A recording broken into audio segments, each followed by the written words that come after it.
Bueno, ¿debemos condenar a los pecadores o debemos aceptar todos los pecados? Ni un extremo ni el otro, mis hermanos. Vamos a meditar sobre eso, que es la voluntad de Dios el día de hoy. Algo que nos sirve para nuestra vida, nuestro crecimiento, nuestra formación teológica, bíblica y espiritual. Te invito, mi hermana, mi hermano, a que nos sentemos en un lugar con la espalda recta, tu cuello y tus hombros relajados. Si tienes audífonos, siempre úsalos para concentrarte mejor. Y vamos a pedir la luz de Dios, invocando al Espíritu Santo, pero comenzamos respirando profundo y despacio para que nuestro cuerpo se relaje y nuestra mente se ponga atenta.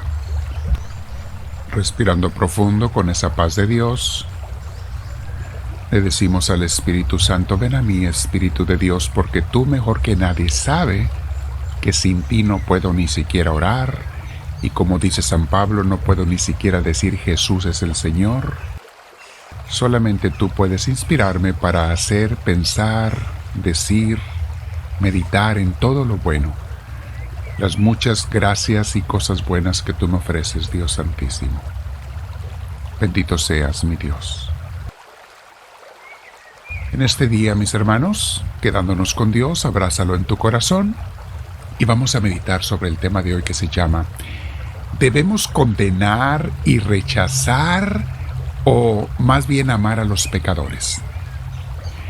Hay una frase que se usa en filosofía, la estudiábamos en el seminario, en nuestra preparación para sacerdotes, que en latín dice así: in medio stat virtus, que quiere decir la virtud está en el medio. Algunos se la atribuyen a Aristóteles, otros a otros filósofos griegos o latinos, en fin, es una frase muy interesante, muy importante.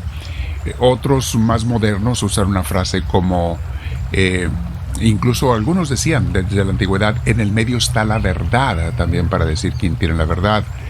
Y esto se aplica referente a las relaciones humanas, a las opiniones. Yo lo aplico esto en las parejas muchas veces, como tenemos que ceder uno o el otro para encontrarnos en el medio.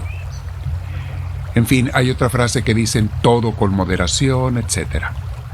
Estas frases, mis hermanos, aunque tienen mucho de sabiduría y hay que conocerlas, también hay que cuidar de no absolutizarlas para todo, porque en algunos casos no se aplican. Hay algunas veces en que sí hay que buscar los extremos. Por ejemplo, entre el amor y el odio son dos extremos. Debemos hacer todo lo posible por inclinarnos hacia lo que es bueno según Dios y según la conciencia sana que Él nos ha dado desde que nacimos.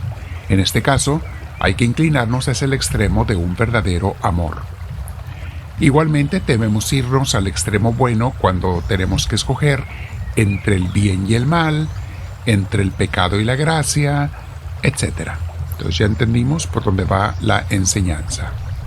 En estos tiempos modernos, mis hermanos, de comunicación universal vía redes sociales, donde todo mundo opina, y lo mismo opina un niño de 10 años que un hombre mayor de 80. Todo mundo habla, no importa cuán vasta sea su ignorancia o fanatismo o sus conocimientos profundos.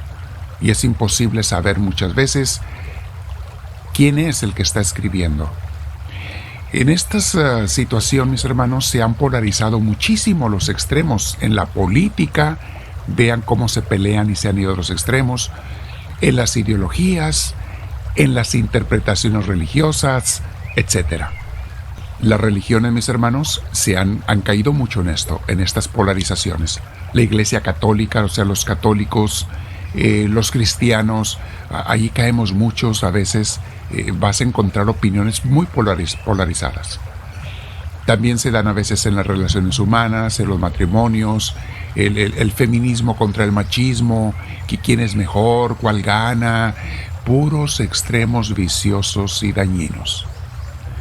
Mis hermanos, debemos ser prudentes y buscar en muchos casos lo que está en el medio. Sobre todo les decía en las relaciones humanas, yo cedo un poco y tú otro poco. Nos encontramos en el medio. Por la parte religiosa, debemos tener cuidado de no buscar extremos. sino buscar la visión y las enseñanzas de Cristo. Por ejemplo, en la religión católica y también en otras religiones cristianas, se han polarizado también los creyentes, se han ido a los extremos. Algunos conservadores extremistas se inclinan por el condenar, rechazar y expulsar a los pecadores, divorciados, pecadores de viciosos, de cualquier otro pecado.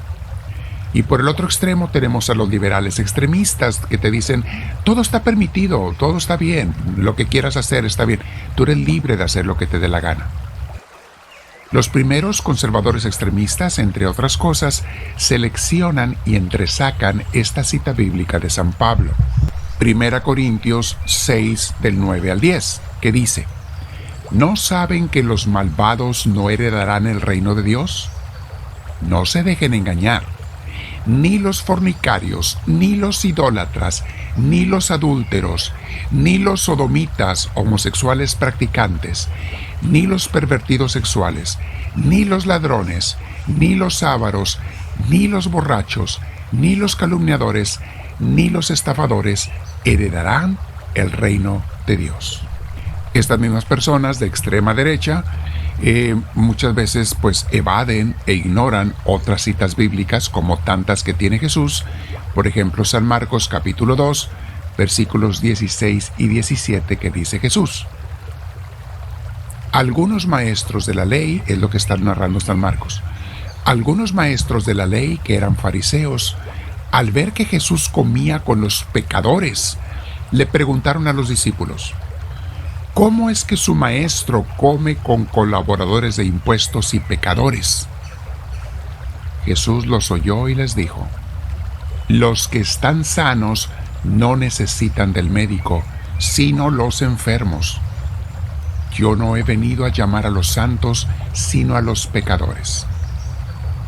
O esta otra cita bíblica, mis hermanos, que también está en la Biblia, cuando querían juzgar, ya la habían juzgado, querían matar a pedradas a la mujer adúltera, y Jesús les contesta en Juan 8:7 la siguiente frase: Jesús se incorporó y les dijo: aquel de ustedes que esté libre de pecado, que tire la primera piedra. Muy bien, entonces podemos preguntarnos, mis hermanos, entonces ¿dónde está la verdad? ¿Quién tiene la razón? ¿Cuál de los dos extremos es el correcto? ¿Cuál de las dos citas bíblicas que hemos meditado es la correcta? Respuesta: las dos están correctas, mis hermanos, mientras no las saquemos de su contexto exegético, bíblico, y que no le quitemos a Jesús su parte primordial en la palabra de Dios. Un buen maestro de Biblia, maestra de Biblia, egresado de un buen seminario o universidad bíblica reconocida, te va a explicar por qué San Pablo mencionó específicamente a los corintios esos pecados y debilidades, pero omitió muchísimos más que hay pecados, incluyendo el odio y el juzgar al prójimo, en el que caeríamos si juzgamos a los pecadores, pues ya que todos somos pecadores. Y no debemos olvidar que Jesús rechaza enérgicamente a los que juzgan. Lean el capítulo 23 en San Mateo. También, un buen maestro o maestra de Biblia te va a explicar lo que significa el reino de los cielos, que no se refiere al cielo donde iremos cuando muramos. Él no entrará en el reino de los cielos. ¿Recuerdan otro pasaje del joven rico? Etcétera. Y un buen maestro te va a enseñar, vas a ver cómo las dos citas son correctas, porque tal como dice San Pablo en 1 Corintios, debemos evitar esos pecados para poder vivir en el reino de Dios, en su presencia y voluntad. Y también como dice Jesús, no debemos condenar a los pecadores como lo hacían los fariseos, sino ayudarlos a salir de sus pecados e incorporarlos al cuerpo de Cristo. Tampoco se puede aceptar el radicalismo liberal de que porque Dios es misericordioso, hay que dejarnos llevar y aceptar todos los pecados, todo está permitido. No, claro que no. Debemos ser como Jesús, amar al pecador, pero rechazar el pecado. Jesús, después de amar a los pecadores, los llevaba siempre a convertir su vida para Dios. Piensen en la Magdalena, en Zaqueo, en el paralítico de Cafarnaúm, en San Pedro, etcétera, etcétera. Te voy a poner muchas citas bíblicas divididas en dos categorías, abajo.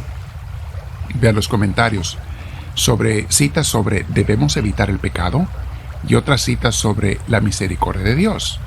Sobre evitar el pecado lee Primera de Juan capítulo 3 versículo 4 o Evangelio de San Juan capítulo 8 versículo 34 o Romanos 6 del 1 al 2. Sobre la misericordia de Dios, Mateo 9:13, Hebreos 4:16, Miqueas 6:8, Tito 3:5, Efesios 2 del 4 al 5, el Salmo 32 versículo 5, etc. Estará todo esto abajo. Ve en el angulito, en los 3 puntitos, para que veas los comentarios del autor y puedas leer las citas bíblicas, si así lo quieres, o todo el escrito de lo que acabamos de hablar. Quédate con Dios meditando el día de hoy y dile: háblame, Señor, que tu siervo te escucha.